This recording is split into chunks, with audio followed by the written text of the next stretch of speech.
Хотели бы себе идеальную память, чтобы, как Магнусон, антагонист сериала «Шерлок», проникать в чертоги своего разума, как в воображаемую комнату, и распределять по полочкам свои воспоминания. Помнить каждую прожитую тобой эмоцию. И все это без помощи всяческих запрещенных препаратов, как в фильме «Области тьмы». Но ради любопытства и все. Звучит нереально. Да и по существу это бессмысленная способность. Зачем мне запоминать лица прохожих, которых я никогда больше не встречу? Зачем помнить, как я чистил зубы с утра, пошел на работу, съел омлет? Ладно, омлет я помню, он был вкусный. Но в остальном мы, как запрограммированные андроиды, как герой пьесы «Человек из Подольска», совершаем один и тот же набор действий. И на вопрос «что нового?» отвечаем «да вроде ничего». А между тем, даже в обычные будни можно открывать для себя что-то новое, искать счастье в мелких деталях. Так делал Ли Страсберг, американский режиссер и создатель известной голливудской актерской техники. Его метод, основанный на системе Станиславского, поможет прокачать свою эмоциональную память, развить все органы чувств, избавиться от ненужных зажимов и стать настоящим актером. Не по щелчку пальцев, конечно же, а в процессе каждодневного труда и внимания к себе, к своему телу и мыслям. Мое почтение! Это канал про театр, и сегодня мы расскажем вам об актерском методе Ли Страсберга. И если вы хотите развить свое мастерство до уровня Аль Пачино, Дастина Хоффмана, или вам просто интересно узнать, какой техникой пользуются многие голливудские знаменитости, усаживайтесь поудобнее, заваривайте чайку, а мы начинаем.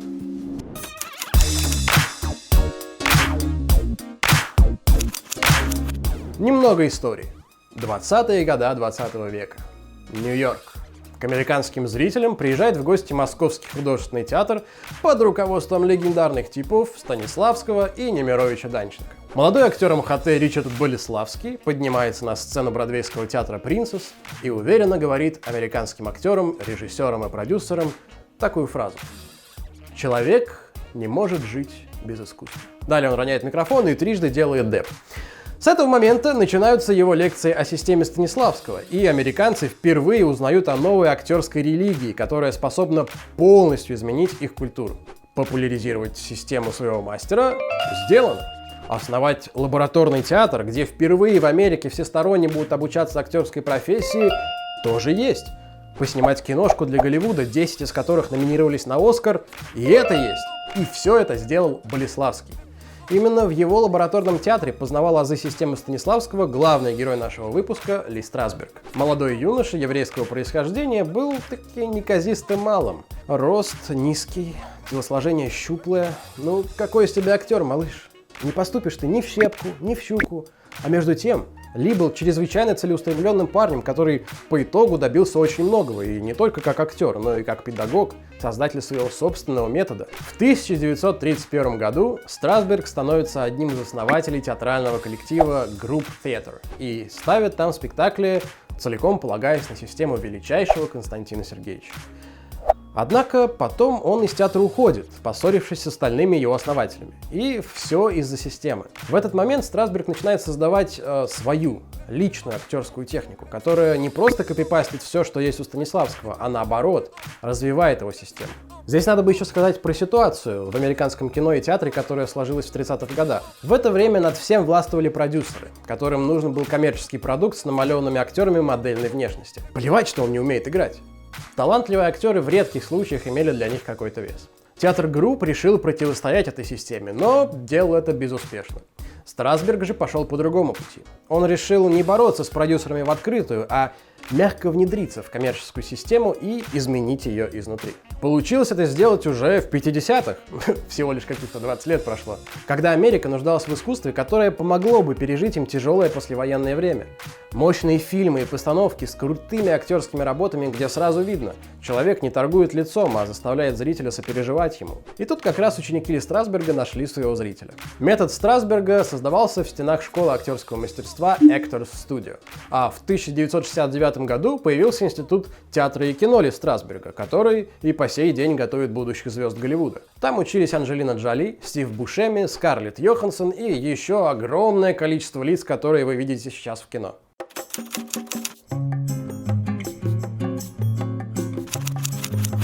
Как придумал свой метод Ли Страсберг? Ну, если сказать совсем грубо, то Ли сделал так.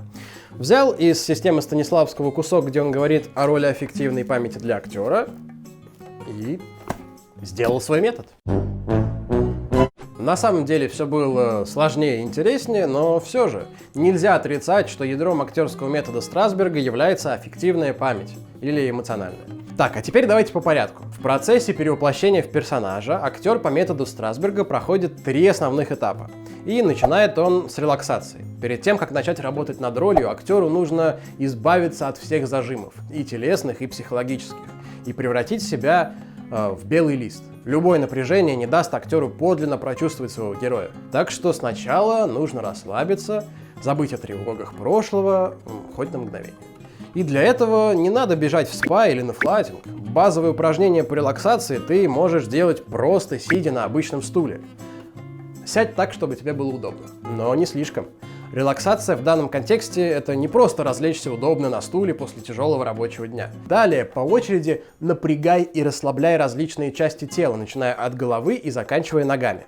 Альтернативным упражнением, как нам кажется, тут может быть упражнение «Железный человечек», где мы напрягаем и расслабляем все части тела стоя. Его мы показывали в видеопродикцию. Хорошо бы, чтобы во время упражнения вам помогал какой-нибудь другой человек. В театральном это делает педагог. Он должен трогать вас, поднимать кисти рук, например, и проверять, действительно ли вы расслабились или еще недостаточно. Лучше, конечно, пусть это делает профессиональный педагог, пользы от этого больше, но мама тоже подойдет. А еще лучше, когда мама педагог. Это тоже хорошо. Вот вы сделали упражнение на расслабление тела, но нужно подумать еще о снятии напряжения внутреннего, освободить свою голову от ненужных мыслей. А чтобы это сделать, нужно постепенно расслабить 4 зоны.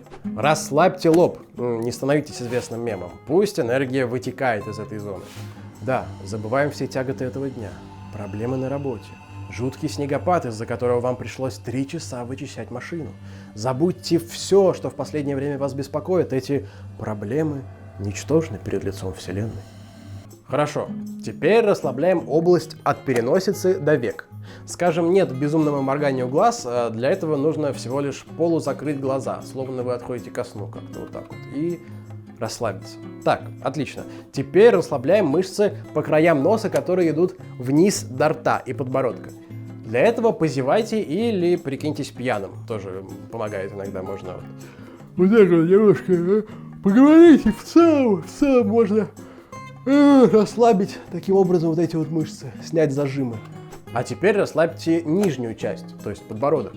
Ставим кулак под подбородок и открываем челюсть на максимум. При этом давим кулаком на подбородок, то есть чувствуем сопротивление, не даем рту закрыться. И после этого, после такого напряжения, можно полностью расслабить челюсть. Ну и в завершении медленно разомните шею. Аккуратно наклоняем в разные стороны. И круговое вращение. Хотя говорят в целом, что это не очень полезно, но если аккуратно делать, то можно. Весь этот комплекс упражнений делать нужно медленно и крайне внимательно. Обычно в школе Страсберга их делают минут 30-40. Но кроме общих упражнений на снятие напряжения, есть и более частные. У кого-то из актеров, например, может возникать зажим из каких-то психологических проблем, которые идут из детства. Для этого Ли Страсберг проводил отдельные беседы с этим актером, пытаясь вникнуть и понять причину зажима. В данном случае педагог театрального должен быть еще в каком-то смысле психологом, как в системе Гротовского. Кто у кого стырил. Второе. Для правдивой игры на сцене или в кадре актеру необходимо сосредоточиться. Для этого нужно научиться останавливать свое внимание на разных, иногда совсем привычных вещах. На запахе, который мы чувствуем, вкусе вишневого пирога, чтобы, если ты играешь агента Купера в сериале Twin Peaks, убедительно сказать: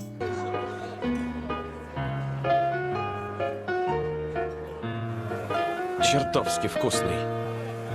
И тут мы переходим к самой важной части метода Страсберга, к аффективной памяти. Ли считал, что личный опыт — это главный помощник актера. Вот ты играешь сцену первой любви и такой: я ведь тоже когда-то впервые влюбился. Это было в школе, и девочку звали Берта Тальберг. Я смотрел на ее кудрявые волосы и понимал, что во мне что-то изменилось. Что я больше не могу думать об учебе, я могу только смотреть на ее фото, писать стихи.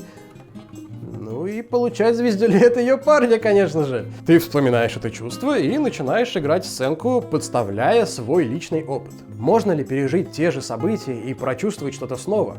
Да. это возможно. Так, например, поэты запечатывают в стихотворениях свои эмоции и потом в любое время могут вскрыть этот конверт с воспоминаниями и вернуться к давно забытым чувствам. Ну, либо же ты кулинарный критик, как в мультфильме «Рататуй». Пробуешь блюдо, вспоминаешь детство, и тебя охватывает лавина воспоминаний. Актер тоже на это способен. И чтобы уметь управлять своей эмоциональной памятью, нужны упражнения. Одним из самых известных является упражнение «Чашка кофе». Для его выполнения сядь на стул и вспомни утреннюю чашку кофе или чая, в зависимости от того, что ты сегодня пил. Представь ее в своих руках. Вспомни, какой она была формы. О чем ты думал, пока пил кофе. Почувствуй его аромат, вспомни, как ты сидел, в каком был настроении. И вот постепенно, по мелким деталям, ты открываешь то утро заново и как будто снова проживаешь тот момент. Обычно все эти вопросы задавал сам Страсберг. Актер начинал вспоминать, а Ли помогал ему наводящими вопросами. Для пробуждения эмоциональной памяти актеру отлично подходят этюды. Это зарисовки, как у художника. Так, одна актриса из его студии готовилась к сцене, где ей нужно было рассказать своим сестрам о своей влюбленности. Пьеса Чехова «Три сестры». Чтобы сыграть эту сцену, актриса показала этюд. Она открывала воображаемую дверь, становилась на колени и молилась. После этого этюда она сыграла сцену просто бесподобно. Отсюда возникает вопрос, как повлиял этот этюд на ее игру? Как оказалось, это было воспоминанием из детства. Она должна была пойти на исповедь, но совершенно не знала, что нужно говорить. И няня рассказала ей историю про святого Петра, которому Бог поручил найти самое прекрасное, что есть на земле. Но святой Петр постоянно приходил не с тем. И в один раз он принес Богу слезинку ребенка во время исповеди. Это и было самым прекрасным на земле.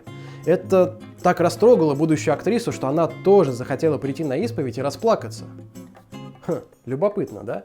Вроде напрямую это никак не связано с признанием. Почему это все равно помогло ей сыграть сцену? Так получилось, что, несмотря на разные ситуации, чувства все равно совпали. Чувства девочки, собирающейся на исповедь, и девушки, которая признается в любви. Этот пример доказывает еще одну вещь. Чтобы правдиво сыграть что-то на сцене, не обязательно иметь точно такой же пример из своей жизни. Если тебе предстоит сыграть наркомана, то не нужно курить по-настоящему. Это и вредно, и мы этого не одобряем. Как рассказывал известный педагог по актерскому мастерству Ивана Чабок, одной из актрис нужно было сыграть в фильме сцену наркотической ломки. Как это сделать, если ты никогда в жизни не был в таком состоянии? Чабок предложила вспомнить момент из жизни, когда тебе что-то очень хотелось, но было нельзя. Актриса подумала и сказала: «Я сидела на жесткой диете и мечтала о картошке фри». О нет, тебе это есть не надо. Почему? Таким образом, произошла подмена. Картошка фри, наркотическая ломка, знак равно. Методом Страсберга пользуются актеры Голливуда и по сей день. Причем упражняются они не только во время учебы, но и во время съемок. В Америке даже есть термин такой self-check. Это когда ты профактер и перед началом съемок присаживаешься на 5-10 минут и снимаешь все свои зажимы. Метод Ли Страсберга, конечно, больше используется в кино, нежели в театре. Все-таки спектакль идет не один и не два раза, и постоянно играть органично, пользуясь своими воспоминаниями, довольно сложно. Кино – другой случай. Тут ты играешь на камеру один раз и все. Но все же некоторые упражнения, которые создал Ли Страсберг, используются и актерами театра. Техника Ли Страсберга не только учит нас актерской игре, но и помогает избавиться от зажимов, ужасных привычек, которые делают нашу жизнь механической. И таким образом серые будни становятся ярче, ведь именно яркие моменты запоминаются лучше всего. Но как это может помочь нам в обычной жизни? Ну, например, вы можете вспомнить. Сегодня с утра я, как обычно, сделал себе кофе, положил 3 ложечки сахара и выглянул в окно. И в окне я увидел птиц. Сначала 1, потом 2, потом 3. И я понял, что они возвращаются. Я вдыхал этот запах арабики с нотками апельсина и видел птиц, которые возвращаются на фоне белого-белого снега. А потом я положил сюда свой левый носок. Спасибо Ли Страсбергу! Только теперь бы правый найти. Видимо, придется обращаться к какой-нибудь другой актерской технике. Если хотите, я вам расскажу. Больше интересных фактов и упражнений, которые не вошли в этот выпуск, вы можете найти в нашей группе в ВК и в Фейсбуке. Ставьте лайк, если хотите узнать о других голливудских техниках, и подписывайтесь на наш канал. Занавес! взял из системы Станиславского кусок, где он говорит о роли аффективной памяти для актера, и сделал свой метод.